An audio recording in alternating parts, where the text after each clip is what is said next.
Estamos aqui na UPA José Rodrigues, que fica localizado na Cidade Nova, na Camapuã. Então, essa aqui é minha mãe, ela tem 93 anos, quase 94. Acamada. Ela veio fazer a troca dessa sonda aqui. Quando eu vim, eles me trouxeram na ambulância do SAMU.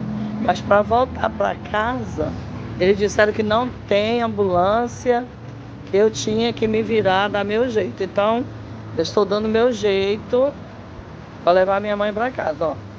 Nesse carro aqui, que é o carro que nós dispomos, porque se chamar um Uber, é óbvio que o Uber não vai levar. Então, a gente vai fazer a filmagem todinha de como é tirar uma pessoa acamada de uma maca para colocar num carro desse.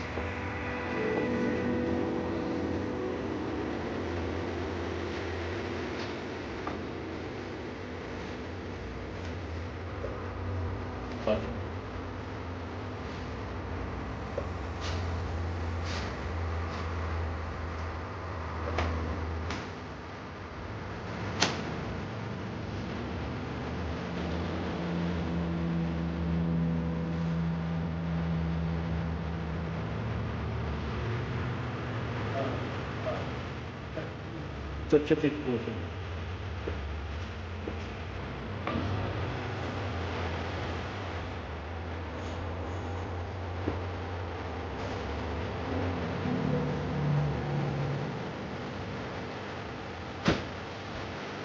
Não, deixa eu...